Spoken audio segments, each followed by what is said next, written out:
আসসালামু আলাইকুম ওয়া রাহমাতুল্লাহি ওয়া বারাকাতুহু ভিউয়ার্স, আমাদের যে 5টি ফার্নিচার ভাঙ্গা রাস্তার মোড়ে যে বার্নিশের আমাদের চুক্তি ছিল তার ভিতরে আমাদের দুটো হয়ে গিয়েছে। একটি হচ্ছে খাট আর একটি হচ্ছে ড্রেসিং টেবিল। তবে আমরা সম্পূর্ণ কমপ্লিটের পর আপনাদেরকে অবশ্যই দেখাবো ভিডিও। আর একটি বিষয় হলো, দেখুন আমাদের এই যে এটা হচ্ছে ওয়াল শোকেস 2 পার্ট। এটা কিন্তু উপরের পার্ট, আর ওই যে আরেকটা দেখতে পাচ্ছেন এই যে এটা হচ্ছে নিচের পার্ট, মানে 2 পার্ট ক্যাবিনেট। আমরা এটাকে ক্যাবিনেট বলি, অনেকজনে ওয়াল শোকেস বলে। যাই হোক, এটা আমাদের অনেক পুরনো হয়ে গিয়েছে। দেখুন এটা এই জায়গা দিয়ে কিন্তু অনেক তেল কাশছে, তারপরে হচ্ছে আপনার অনেক ময়লা পড়ে জিনিসটা নষ্ট হয়ে গিয়েছিল। ওইটা ঘষা হয়ে গেছে, এখন এটা ঘষা পরিচালনা করতেছে।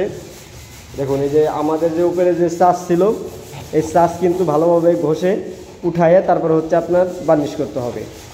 আমরা প্রথমত ঘষা ক্লিয়ার করব, তারপর হচ্ছে আপনার চাষ খাওয়াবো। চাষ যতক্ষণ কাটে খাবে ততক্ষণ চাষ খাওয়াবো। তারপর হচ্ছে আমাদের ইঞ্চি থিনারের যে ফিনিশিং, সেই ফিনিশিংটা দিয়ে দিব।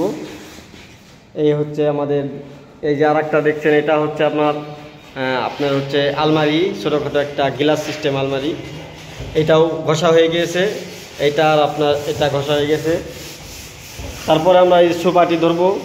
এই সোফাটিও কিন্তু আপনার শিশু কাঠের সোফা। এটা কিন্তু আপনার পুরনো হয়ে গেছে, অনেক পুরনো হয়ে গেছে। এটা কিন্তু বয়স আছে অনেক। তবে অলসারি কাঠ দিয়ে বানানোর কারণে আপনার অনেক দিন টিকছে, গুনে খায় নাই, যার কারণে এটা আমরা ভালো করে ঘষে তারপরে হচ্ছে এটাও বার্নিশ করবো। দেখুন এই যে 3টা,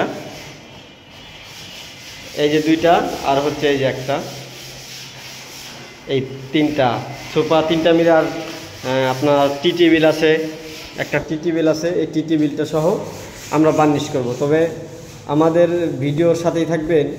ভিডিওর ভিতরে কিছু আপনাদেরকে পরামর্শ দেবো ইনশাল্লাহ, আপনাদের স্বার্থের জন্য, যে আমরা আসলে পুরনো জিনিস বার্নিশ করার ক্ষেত্রে কি কি করার প্রয়োজন, যেটা করলে আপনার টিকসই হবে বেশি।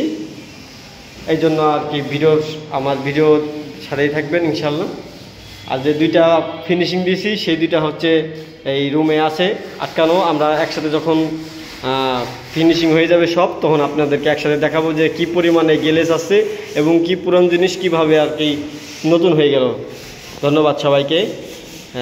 একটি ভিডিও ভালো লাগলে একটি লাইক দিবেন, চ্যানেলটি সাবস্ক্রাইব করে অল বাটন ক্লিক করে পাশে থাকবেন, যাতে পরবর্তী ভিডিও ছাড়ার সাথে সাথেই আপনার কাছে যাই। আর একটা ভিডিও নিয়ে আসবো খুব তাড়াতাড়ি সামনে। আর একটা কাজের চলতেছে, বিল্ডিংয়ের পাল্লা বার্নিশ করবো ইনশাল্লাহ। সবাই ভালো থাকবেন। আসসালামু আলাইকুম ওয়া রাহমাতুল্লাহি ওয়া বারাকাতুহু।